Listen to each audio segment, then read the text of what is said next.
Hello students, today we will discuss a problem on design of a connecting rod. Problem is here, design a connecting rod made of alloy steel for 4-stroke petrol engine with the following data. इसमें हमको दिया गया piston diameter 100 mm, stroke 480 140 mm, length of connecting rod 315 mm, centre to centre distance है. Weight of the reciprocating parts 18.2 newton, speed is 1500 rpm with possible over speed of 2500 rpm. Compression ratio equals to 4:1. Maximum explosion pressure 2.45 newton पर mm². Assume additional suitable data if required. तो यहाँ पर हमको सब चीज़ दी गई है. Diameter दिया गया है, स्टोक लेंथ दिया गया है, length of the connecting rod दिया गया है, वेट दिया गया मुझे 18.2 न्यूटन. तो हम क्या करते हैं, मास निकाल देते हैं, मास ऑफ द रेसिप्रोकेटिंग पार्ट्स. तब क्या करते हैं, 9.81 से डिवाइड कर लेंगे तो मुझे वैल्यू मिल जाएगी 1.86 kg. मैक्सिमम गैस प्रेशर दिया है 2.45 न्यूटन पर mm². और हमें स्पीड दी गई है, 4 स्ट्रोक इंजन है तो डिवाइड बाई 2 हम कर देंगे, 750 साइकिल पर मिनट हो जाएगा. और क्रैंक रेडियस हमारा क्या हो जाएगा, स्ट्रोक लेंथ अपॉन 2, तो 140 डिवाइड बाई 2 कितना हो जाएगा, 70 mm. तो इसमें हमें 3 पार्ट दिया गया है कनेक्टिंग रॉड का. This is the small and, ये कनेक्टेड होता है हमारा पिस्टन से. दूसरा पार्ट हमारा है बिग एंड है जो हमारा क्रैंक से कनेक्टेड होता है. और इस पर क्या होता है, बीरिंग कैप ऊपर से लगी होती है, ऊपर और नीचे से, और इसको हम बोल्ट के द्वारा टाइट कर देते हैं. और हमारी जो कनेक्टिंग रॉड बॉडी है इसका क्रॉस सेक्शन दिया गया है. हमने इसको एज्यूम कर लिया क्या टी टाइप का क्रॉस सेक्शन है. तो आइए डिज़ाइन करते हैं हम. पहले हम डिज़ाइन करेंगे कनेक्टिंग रॉड बॉडी का, फिर स्मॉल एंड का करेंगे, फिर बिग एंड का करेंगे, फिर इसका जो बोल्ट द्वारा हम टाइट किए बीरिंग कैप को, इसकी डिज़ाइन कर लेते हैं. तो फर्स्ट हम देख लेते हैं डिज़ाइन के लिए. तो design of connecting rod body, first हमारा selection of the cross section. अगर हमने आई एज्यूम किया है क्रॉस सेक्शन, तो आई के लिए हमारा हो जाएगा बी की वैल्यू, विड्थ हो जाएगी हमारी बी इक्वल्स टू 40 और डेप्थ हो जाएगी एच इक्वल्स टू 5t. और इसकी जो वेब है और फ्लैंज है, तो हमारा ये वेब हो जाएगा. वेब की थिकनेस हमको टी दी गई है और फ्लैंज की भी थिकनेस कितनी दी गई है, टी दी गई है. तो यहाँ पे सब कुछ दिया हुआ है, इसको आप देख लीजिए. नेक्स्ट पॉइंट हम आते हैं. फर्स्ट हम निकालेंगे area of the cross section. तो area of the cross section के लिए हम इसके हम एरिया निकाल लेते हैं. देख लीजिए, इसकी विड्थ कितनी 40 है और यहाँ पे टी है, तो 40 इंटू टी, 2 पार्ट है, 2 से हमने मल्टीप्लाई कर दिया, 2 इंटू 40 इंटू टी हो गया. और हमारी ये डिस्टेंस यहाँ तक कितनी हो जाएगी, 5t माइनस 2t, तो 3t हो जाएगी. 3t इंटू टी हो जाएगी, तो इसकी एरिया हो जाएगी हमारी 3t इंटू टी. तो टोटल एरिया हमारी निकल जाएगी 11t² mm². अब हम निकालते हैं moment of inertia of cross section. तो इस क्रॉस सेक्शन का हम निकालते हैं मोमेंट ऑफ इनर्शिया. तो हम निकाल लेंगे आई वाई वाई और हम निकाल लेंगे आई एक्स एक्स. तो आई वाई वाई की वैल्यू आप देख लीजिए, हम निकाल लेंगे, हमको क्या मिल जाएगा, this value and this value. तो हम क्या करेंगे, जिस बी एच क्यूब निकाल लेंगे. उसके बाद हम क्या, इसमें से इसको माइनस कर देंगे छोटे वाले पार्ट को. एक तो हमारा ये हो गया मेथड. दूसरा मेथड हम क्या करेंगे, इसकी हम वैल्यू निकाल लें, फिर इसकी निकाल लें, फिर इसकी निकाल लें, तीनों को हम निकाल सकते हैं. तो सेकंड वाले से हम देख लेते हैं कैसे निकाला गया. तो आई वाई वाई निकाल लीजिए, क्या मुझे मिल जाएगा 1/12 B H cube. 1/12 B H cube हो जाएगा माइनस 1/12 बी माइनस टी. इसकी वैल्यू कितनी हो जाएगी, बी माइनस टी हम करेंगे, तो बी माइनस टी हमारी थिकनेस है, तो बी माइनस टी हो जाएगा. ठीक है. और क्या हो जाएगा, एच माइनस 2t. तो ये एच हमारा कितना पूरा है, तो यहाँ से हम निकाल लेंगे एच माइनस 2t. तो यहाँ से हम निकाल लेंगे आई वाई वैल्यू हो जाएगी 34.9167 t⁴ mm². आई एक्स एक्स भी हम ऐसे निकाल लेंगे सिमिलर, हमको मिल जाएगा 10.9167 t⁴ mm². नेक्स्ट हम निकालेंगे radius of gyration. Radius of gyration के लिए हमारा क्या होता है, moment of inertia equal to क्या होती है, आई इक्वल टू AK², हमने पढ़ा होगा, आई इक्वल टू AK². तो मुझे वाई एक्सिस के करस्पॉन्डिंग निकालनी है, तो KYY² इक्वल टू क्या जाएगा, I Y divide by AC cross sectional area. तो आई वाई वैल्यू दी गई मुझे 34.9167 t⁴. तो इसमें हम इसकी वैल्यू क्या करते हैं, पुट कर देते हैं T⁴, तो मुझे वैल्यू मिले 3.174 T²mm। तो हम के वाई वैल्यू निकालेंगे 1.7816 T आ जाएगी। ऐसे ही के एक्स की अगर हम वैल्यू निकालें तो के एक्स की वैल्यू हमारी मिल करके आ जाएगी यहाँ पे, जैसे इसको हम कर देंगे अंडर रूट, वैल्यू हमारी 0.9962 T/mm। अब मुझे निकालना equivalent length of the both ends hinge. अगर हमारे दोनों एंड्स के यहाँ हिंज है तो इफेक्टिव लेंथ हमारी क्या होती है, उसके लेंथ के इक्वल हो जाती है। तो कनेक्टिंग रॉड की लेंथ हमारी कितनी है, 315 LE इतनी हो जाएगी। मैक्सिमम गैस प्रेशर मुझे दिया है, तो हम क्या निकाल सकते हैं, गैस द्वारा लगाया गया मैक्सिमम फोर्स। तो मैक्सिमम यहाँ पर हो जाएगा गैस प्रेशर फोर्स, तो एफ मैक्स इक्वल टू हो जाएगा π/4 T² into P max π/4 into 100² into 2.45। हम इसको सॉल्व करेंगे, हमको वैल्यू मिल जाएगी 19242.26 न्यूटन। नेक्स्ट हम निकालते हैं buckling of the connecting rod in the plane of rotation. तो हम प्लेन ऑफ रोटेशन में इसकी वैल्यू निकाल देते हैं, कितनी आएगी, हमारी वैल्यू हो जाएगी, टेक मटेरियल, हम मटेरियल सेलेक्ट करेंगे फॉर कनेक्टिंग रॉड के लिए एलॉय स्टील। कौन से हमने मटेरियल सेलेक्ट किया, 40 Ni3 with the compressive stress हमारा कितना हो जाएगा, 600 Nm/mm²। हम क्या कर सकते हैं, इसको डेटेड हैंड बुक से हम सिलेक्ट कर सकते हैं। इस वैल्यू को हमने एज्यूम कर लिया है कि फैक्टर ऑफ सेफ्टी हमारी कितनी है, 5 है, और अल्फा इक्वल टू 7500 हमने एज्यूम कर लिया है। किसके लिए अब वैल्यू आती है, माइल्ड स्टील के लिए वैल्यू मिलती है। माइल्ड स्टील के लिए अल्फा की वैल्यू हो जाती है 1.7500। तो नेक्स्ट हम आ जाते हैं पॉइंट पे। नेक्स्ट हम निकालेंगे कंप्रेसिव स्ट्रेस फोर्स। तो यहाँ पे देख लीजिए हमारा फोर्स हो जाएगा कंप्रेसिव स्ट्रेस फोर्स, जिसको हम बोलते हैं रैंकाइन। इसकी वैल्यू हमारी, हम इसको क्या बोलेंगे, PCR क्रिटिकल फोर्स या रैंकाइन फोर्स। तो रैंकाइन फोर्स की value SYC into AC divide by 1 plus alpha LE divide by KY² whole square, और F मैक्स हो जाएगा, F मैक्स हमने क्या कर दिया, फैक्टर ऑफ सेफ्टी से मल्टीप्लाई कर दिया। तो दोनों को हम क्या करें, इक्वल कर देंगे, दोनों को इक्वल कर देंगे। तो हमको करने के बाद हमें इक्वेशन मिल जाएगा T⁴ 14.577 T² माइनस 60.76। इस वैल्यू को हम क्या देखेंगे, हमको यहाँ पे T⁴ दिया, तो हम यहाँ पे एज्यूम कर लेंगे T²। आप कोई भी वैल्यू, जैसे हमने जेड पुट कर लीजिए, जेड पुट करने के बाद जेड की वैल्यू आ जाएगी, फिर टी को आप सॉल्व कर लेंगे, तो टी की हमारी सॉल्व करने के बाद वैल्यू आ जाएगी T = 4.2 mm। ठीक है, तो हमने यहाँ पे क्या किया है, जो हमारा गैस फोर्स लग रहा है और जो हमें उसमें कंप्रेसिव फोर्स लग रहा है, जिसको हम बोल देंगे क्रिटिकल फोर्स या रैंकाइन फोर्स, दोनों को हम क्या करते हैं, इक्वल कर देते हैं, या गॉर्डन रैंकाइन फार्मूला बोलते हैं। तो दोनों को इक्वल करेंगे तो हमको टी की वैल्यू मिल जाएगी, थिकनेस मिल जाएगी 4.2 mm। तो इसके निकालने के बाद हम डायमेंशंस देख लेंगे, हमारा जो क्रॉस सेक्शन है उसकी डायमेंशंस कितनी है। तो फ्लैंज थिकनेस की टी है और वेव की भी टी है, तो दोनों कितनी हो जाएगी, 4.5 mm हो जाएगी। और width of the flange B = 40 है, तो 4 से आप मल्टीप्लाई कर लेंगे, वैल्यू हो जाएगी 18 mm। अब depth of cross section H है, H = 5T है, तो इसकी वैल्यू हो जाएगी 22.5 mm। तो this cross section taken at the middle of the connecting rod. Connecting rod के हमने मिडिल पे ही इसको क्या कर दिया, मिडिल पे ही हमने क्या क्या लिया था। नेक्स्ट हमारा है check for buckling in plane perpendicular the plane of rotation. अब हमको क्या करना, प्लेन ऑफ रोटेशन में हमें क्या करना है, इसे चेक करना है। तो देख लीजिए, जब प्लेन ऑफ रोटेशन में हम चेक करेंगे तो हमको क्या मिलेगा, जो हमारा लेंथ होगी वह कैसी लेंथ मुझे दिखाई देगी, फिक्स टाइप की लेंथ दिखाई देगी। ठीक है ना, हमारा दोनों एंड क्या रहेगा, we have start as a fixed both ends, दोनों एंड हमारे क्या रहेंगे, फिक्स रहेंगे। ठीक है ना, जैसे यहाँ पर देख लीजिए, ये बोथ एंड अगर दे रहे हैं तो हमको क्या मिलेंगे, फिक्स मिलेंगे। तो फिक्स के लिए हमारी वैल्यू कितनी हो जाती है, 0.5L = 0.5 × 315, हमको क्या मिल जाएगा, 137.5।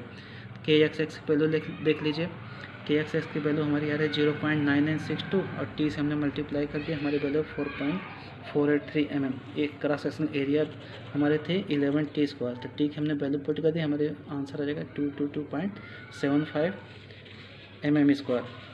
तो हमारा क्या वैल्यू है, buckling load in plane perpendicular to the plane of rotation is. तो नेक्स्ट आप देख लीजिए, हमारी वैल्यू आती है यहाँ पे, हमारा प्रॉब्लम हो गया। तो क्रिटिकल फोर्स निकाल दीजिए, यहाँ पे सेम वैल्यू हम यहाँ पे पुट कर देंगे, लेकिन हम क्या यहाँ पुट करेंगे, KXX की वैल्यू पुट करेंगे। हमने KYY पुट किया तो हम KXX पुट कर देंगे। तो हमको FCR की वैल्यू, क्रिटिकल फोर्स की वैल्यू हमको मिल जाएगी 114,762.95। जैसे इसकी वैल्यू 600 AC 22 1 अल्फ़ा समथिंग करके हम पुट कर देंगे। तो हम फैक्टर ऑफ सेफ्टी निकाल लेते हैं। तो फैक्टर ऑफ सेफ्टी हम निकालते हैं तो हमको क्या मिलेगा, critical force divide by F max. तो हम क्या करेंगे, इससे डिवाइड करेंगे, इसकी वैल्यू क्या आ रही है 5.92, जितना हमने एज्यूम किया था फैक्टर ऑफ सेफ्टी उससे क्या हो रही है, ज़्यादा हो रही है। ठीक है, तो हमारा हमारा मतलब क्या होगा, जो भी हमारी कनेक्टिंग रॉड के हम डिजाइन कर रहे हैं अगेंस्ट बकलिंग, वो क्या रही सेफ है। तो hence connecting rod is against buckling in a plane perpendicular to the plane of rotation. अब हम चेक करते हैं ट्रांसवर्स बेंडिंग के लिए, हुपिंग स्ट्रेस के लिए। हुपिंग स्ट्रेस मैंने पहले बताया था कि जब हमारे हुपिंग स्ट्रेस मतलब जब हमारा आगे पीछे मूव करेगा तो उस पर जो स्ट्रेस लगेगा उसको हम बोलेंगे हुपिंग स्ट्रेस। और जब हमारी बेंड होगी, बेंड टाइप होगी तो बेंडिंग स्ट्रेस। दोनों के लिए हम देखते हैं is calculate by maximum speed. Omega max equal to हो जाता है किसके लिए, मैक्सिमम स्पीड के लिए। मैक्सिमम स्पीड हमारी कितनी है 2500, तो इसकी मैक्सिमम स्पीड हम निकाल देते हैं रेडियन में।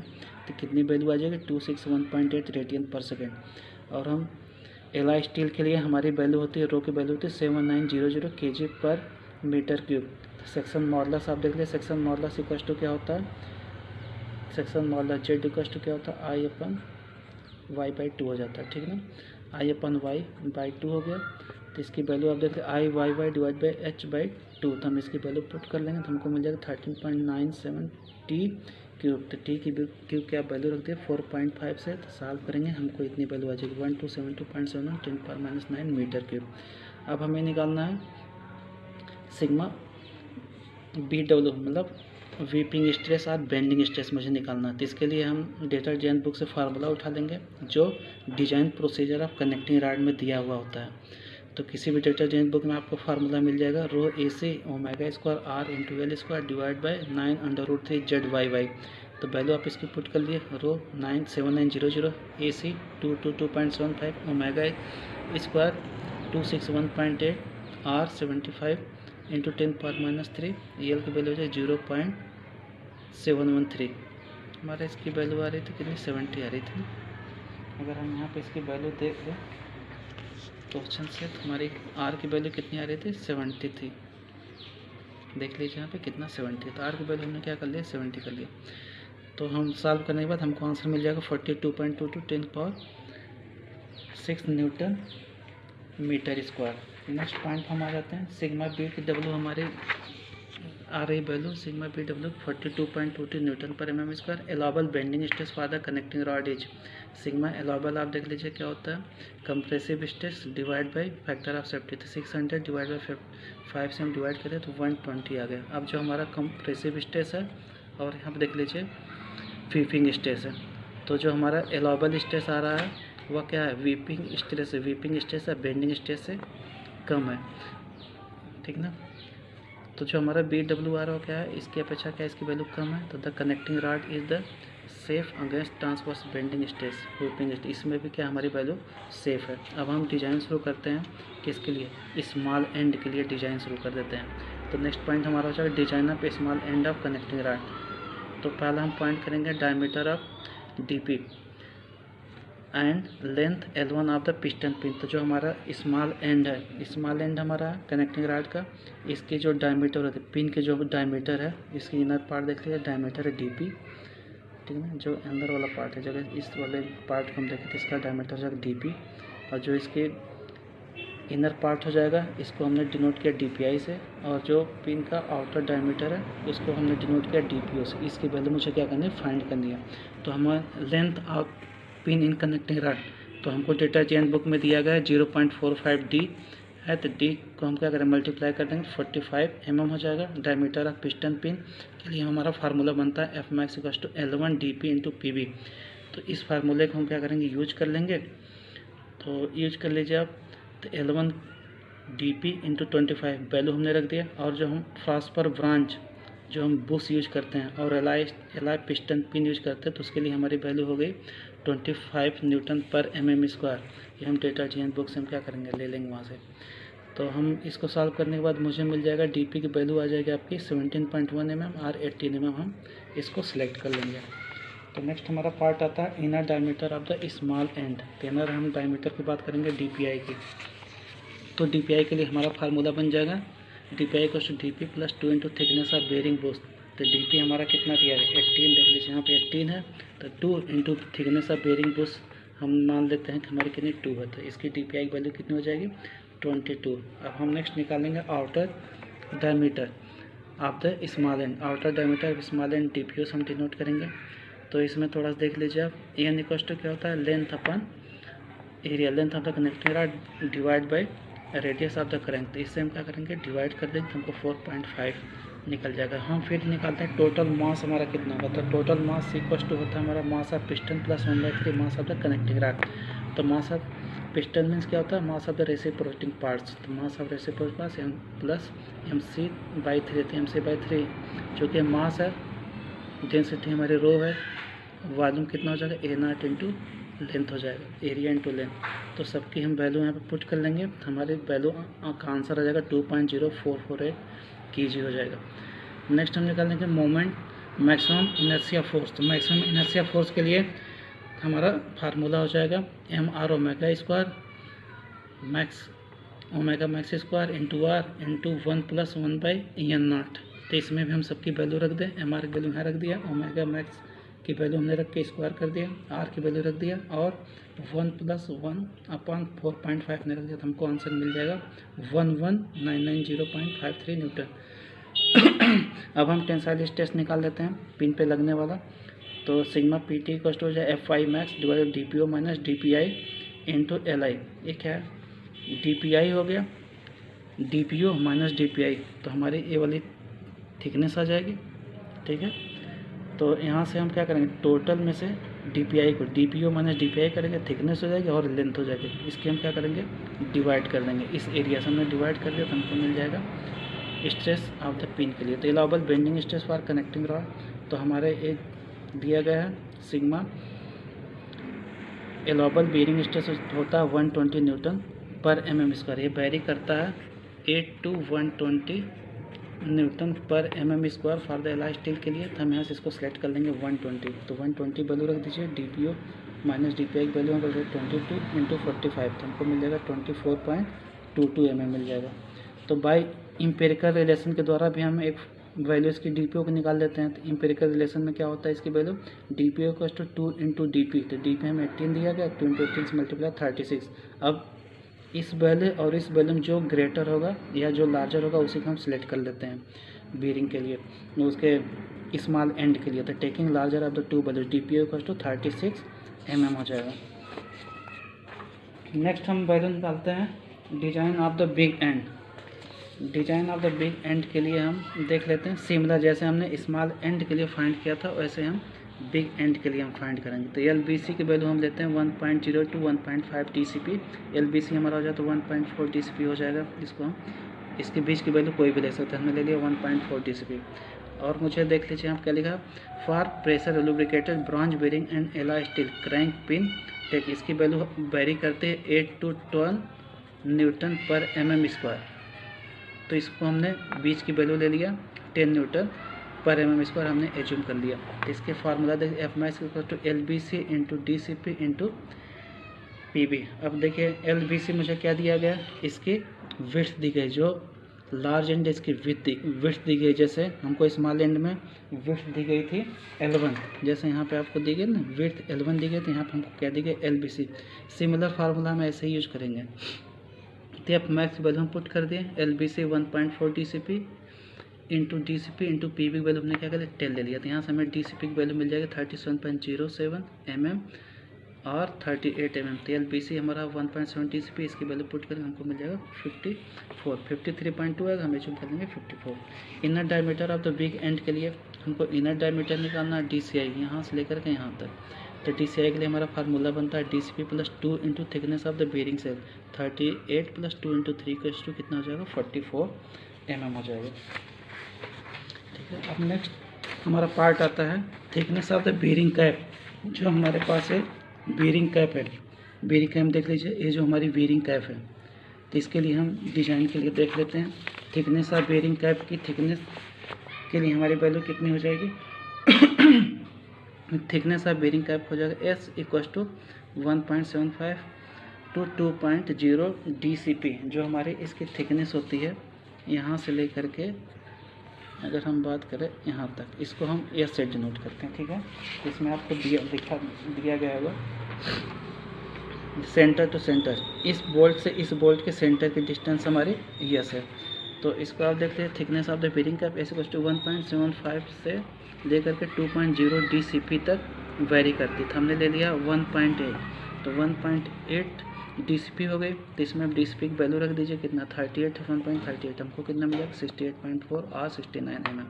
तो सिग्मा BC की वैल्यू निकाल दिया, सिग्मा BC इक्वल्स टू कितना हो जाएगा FI max into S divide by 4 ZBC। आप इसको डेटा डिजाइन बुक से निकाल लेंगे, उसमें दिया है। तो वैल्यू आप पुट कर लीजिए, ZBC की वैल्यू हमारी हो जाएगी 172.63 mm स्क्वायर। ये क्या है, ये हमारा section modulus for the bearing cap के लिए, ठीक है। तो section modulus for the bearing cap के लिए हमारा क्या मिल जाएगा 1/6 LBC इंटू TBC का होल स्क्वायर। तो इसकी वैल्यू हम क्या करेंगे, वैल्यू सबकी पुट करेंगे, हमको TBC की वैल्यू मिल जाएगी 13.84 mm और 14 mm। इसके वैल्यू हम कैसे निकालते हैं, मेन होता है sigma by Y equals to M upon I equals to क्या हो जाएगा, यहाँ पे मुझे निकालना है सिग्मा वैल्यू कितनी हो जाएगी M अपन आई इंटू वाई मिल जाएगा। तो M की वैल्यू क्या होती है फोर्स इंटू डिस्टेंस, ठीक है ना। फोर्स इंटू डिस्टेंस हम क्या वैल्यू पुट करें, हमको फार्मूला निकल जाएगा। और हम Z इक्वल्स टू क्या हो जाएगा, इसको I अपन वाई कर लीजिए, Z इक्वल्स टू क्या हो जाता है I अपन वाई, तो हमें फार्मूला मिल जाएगा। Outer diameter of the big end के लिए देख लीजिए DCA equals to DCA plus 2 TBC thickness of the bearing cap. Thickness of the bearing cap के लिए वैल्यू DCA 44 2 इंटू 14 आपको मिल जाएगा 72 बाई एम्पिरिकल रिलेशन। फिर हम यहाँ देख लेंगे एम्पिरिकल रिलेशन मुझे मिलता है DCA equals to 1.5 DCP equals to कितना हो जाएगा 1.5 इंटू 38 इक्वल्स टू कितना 57 mm। Taking larger of 2 values, अब दोनों में जो लार्जर होगा, एक वैल्यू हमारी है 72, दूसरा है 57। इसमें लार्जर जो वैल्यू को उसी को हम क्या करेंगे DCO के लिए आउटसाइड डायमीटर के लिए हम क्या करें सेलेक्ट कर लेंगे। अब हम सेलेक्ट करते हैं bolts for big end cap. Big end cap के लिए हम क्या करते हैं निकालते हैं कितनी वैल्यू आएगी, टेक नंबर ऑफ बोल्ट के लिए आप देख लीजिए, मीन्स हमको क्या है इसको निकालना है, इसको हम बोलते हैं nominal diameter of the bolt, nominal diameter of bolt, इसको मुझे निकालना। तो आप देख लीजिए take number of bolt as two, कितने बोल्ट हैं 2 हैं। तो फोर्स आप देख लीजिए FI max इक्वल टू कितना 2 into pi by 4 DC square into sigma 2 TH। तो हमारे 2 बोल्ट के लिए 2 बोल्ट हमने कर दिया है, हमने स्टील दिया एलॉय स्टील 40 Ni 3 बोल्ट के लिए यूज किया है। तो सिग्मा TB किसकी वैल्यू दी रहती है, ठीक है ना। हम टीचर जी बुक्स इसकी वैल्यू निकाल लेंगे। फिर इसकी वैल्यू आप पुट कर लीजिए, FI max हमारा आया था 11990.53 into 2 pi by 4 DC square into 120। DC की वैल्यू हम निकाल दिया 7.97, इसको हम बोलते हैं कोर डायमीटर। तो ये हमारा होता है core diameter for the bolt के लिए। और हमने पहले जो वीडियोज बनाई थी उसमें हमने आपको बताया था कोर डायमीटर और नॉमिनल डायमीटर में क्या रिलेशन होता था। DB इक्वल्स टू क्या हो जाता है DC डिवाइड बाई 0.84। तो DC वैल्यू है 7.97 डिवाइड बाई 0.84, तो हमारे साल हो जाएगा 9.49 mm और 10 mm। तो DB की वैल्यू हमारी कितनी हो जाएगी 10 mm हो जाएगी। इसलिए हमने इसी तरह हम क्या करें सारे पार्ट्स हमने डिजाइन के लिए वैल्यू निकाली, अब हम क्या कर सकते हैं डिजाइन कर सकते हैं, ठीक है। Okay, thank you.